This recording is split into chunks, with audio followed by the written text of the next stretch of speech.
마가복음 6장 1절부터 56절 말씀입니다. 예수께서 거기를 떠나서 고향에 가시니 제자들도 따라갔다. 안식일이 되어서 예수께서 회당에서 가르치기 시작하셨다. 많은 사람이 듣고 놀라서 말하였다. 이 사람이 어디에서 이런 모든 것을 얻었을까? 이 사람에게 있는 지혜는 어떤 것일까? 그가 어떻게 그 손으로 이런 기적들을 일으킬까? 이 사람은 마리아의 아들 목수가 아닌가? 그는 야고보와 요셉과 유다와 시몬의 형이 아닌가? 또 그의 누이들은 모두 우리와 같이 여기에 살고 있지 않은가? 그러면서 그들은 예수를 달갑지 않게 여겼다. 그래서 예수께서 그들에게 말씀하셨다. 예언자는 자기 고향과 자기 친척과 자기 집 밖에서는 존경을 받지 않는 법이 없다. 예수께서는 다만 몇몇 병자에게 손을 얹어서 고쳐주신 것밖에는 거기서는 아무것도 행하실 수 없었다. 그리고 그들이 믿지 않는 것에 놀라셨다. 그리고 예수께서는 마을들을 두루 돌아다니시며 가르치셨다. 그리고 12 제자를 가까이 부르셔서 그들을 둘씩 보내시며 그들에게 악한 귀신을 억누르는 권능을 주셨다. 그리고 그들에게 명하시기를 길을 떠날 때에는 지팡이 하나밖에는 아무것도 가지고 가지 말고 빵이나 자루도 지니지 말고 전대에 동전도 넣어가지 말고 다만 신발은 신되 옷은 두 벌 가지지 말라고 하셨다. 또 그들에게 말씀하셨다. 어디서 어느 집에 들어가든지 그곳을 떠날 때까지 거기에 머물러 있어라. 어느 곳에서든지 너희를 영접하지 않거나 너희의 말을 듣지 않거든 그곳을 떠날 때에 너희의 발에 묻은 먼지를 떨어서 그들을 고발할 증거물로 삼아라. 그들은 나가서 회개하라고 선포하였다. 그들은 많은 귀신을 쫓아내며 수많은 병자에게 기름을 발라서 병을 고쳐주었다. 예수의 이름이 널리 알려지니 헤롯 왕이 그 소문을 들었다. 사람들은 말하기를 세례자 요한이 죽은 사람들 가운데서 살아났다.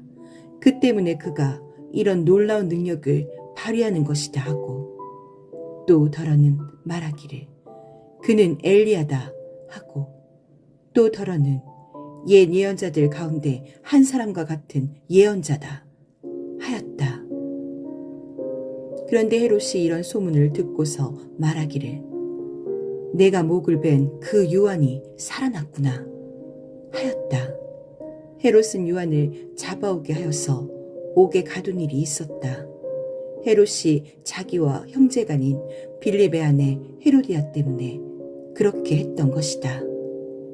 헤롯이 그 여자를 아내로 맞았으므로 요한이 헤롯에게 형제의 아내를 차지하는 것은 옳지 않다고 말해왔기 때문이다. 그래서 헤로디아는 요한에게 원한을 품고 요한을 죽이고자 하였으나 뜻을 이루지 못하였다.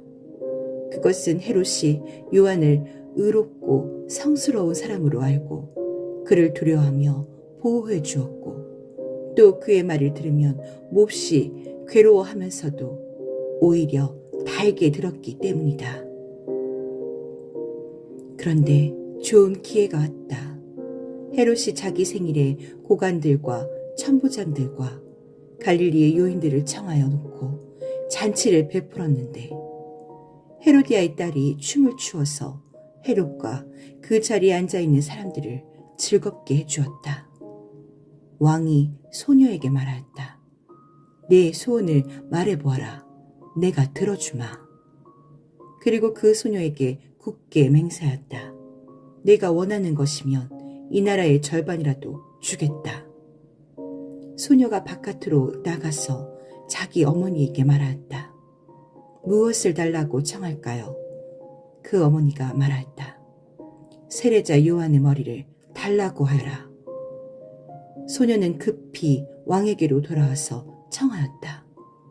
곧바로 서둘러서 세례자 요한의 머리를 쟁반에 담아서 내게 주십시오. 왕은 마음이 몹시 괴로웠지만 맹세한 것과 거기에 함께 앉아있는 사람들 때문에 소녀가 달라는 것을 거절할 수 없었다. 그래서 왕은 곧 호위병을 보내서 요한의 목을 베어오게 하였다. 호위병은 나가서 감옥에서 요한의 목을 베어서 쟁반에 담아 소녀에게 주고 소녀는 그것을 자기 어머니에게 주었다.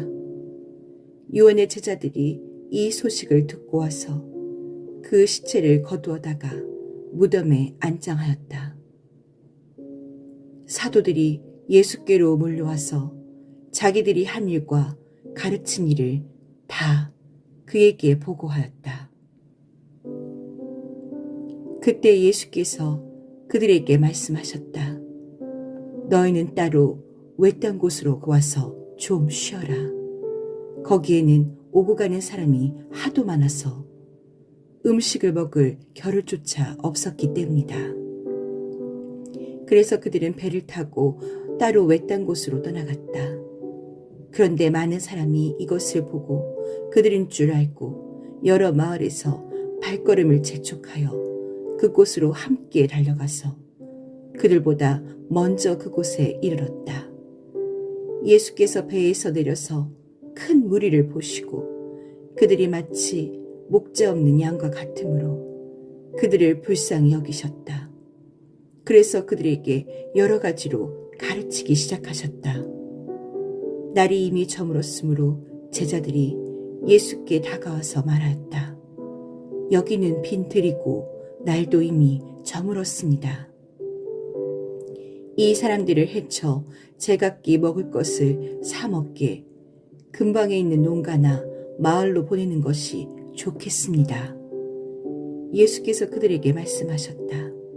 너희가 그들에게 먹을 것을 주어라. 제자들이 그에게 말했다.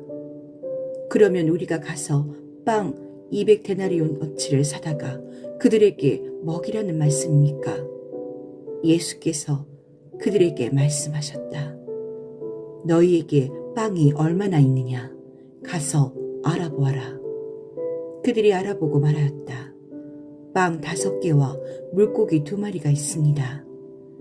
예수께서는 제자들에게 명하여 모두들 때를 지어 푸른 풀밭에 앉게 하셨다. 그들은 100명씩 또는 50명씩 때를 지어 앉았다. 예수께서 빵 5개와 물고기 2마리를 들어서 하늘을 쳐다보고 축복하신 다음에 빵을 떼어서 제자들에게 주시고 사람들에게 나누어 주게 하셨다. 그리고 그 물고기 2마리도 모든 사람에게 나누어 주셨다. 그들은 모두 배불리 먹었다. 빵 부스러기와 물고기 남은 것을 주워 모으니 12 광주리에 가득 찼다. 빵을 먹은 사람은 남자 어른만도 5,000명이었다. 예수께서는 곧 제자들을 재촉하여 배를 태워 자기보다 먼저 건너편 벳세다로 가게 하시고 그동안에 무리를 헤쳐 보내셨다. 그들과 헤어지신 뒤에 예수께서는 기도하시려고 산에 올라가셨다. 날이 저물었을 때에 제자들이 탄 배는 바다 한가운데 있었고 예수께서는 홀로 무태에 계셨다. 그런데 예수께서는 그들이 노를 젓느라고 몹시 애쓰는 것을 보셨다. 바람이 거슬러서 불어왔기 때문이다. 이른 새벽에 예수께서 바다 위를 걸어서 그들에게로 가시다가 그들을 지나쳐 가려고 하셨다. 제자들은 예수께서 바다 위로 걸어오시는 것을 보고 유령으로 생각하고 소리쳤다. 그를 보고 모두 놀랐기 때문이다. 그러나 예수께서 곧 그들에게 말씀하셨다. 안심하여라, 나다. 두려워하지 말아라. 그리고 예수께서 그들이 탄 배에 오르시니 바람이 그쳤다. 그래서 제자들은 몹시 놀랐다. 그들은 빵을 먹이신 기적을 깨닫지 못하고 마음이 무뎌져 있었다. 그들은 바다를 건너가서 게네사렛 땅에 이르러 닻을 내렸다. 그들이 배에서 내리니 사람들이 곧 예수를 알아보고 그 온 지방을 뛰어다니면서 예수가 어디에 계시든지 병자들을 침상에 눕혀서 그곳으로 데리고 오기 시작하였다. 예수께서 마을이든 도시이든 농촌이든 어디에 들어가시든지 사람들이 병자들을 장터거리에 데려다 놓고 예수께 그 옷술만이라도 손을 대게 해달라고 간청하였다. 그리고 손을 댄 사람은 모두 병이 나았다.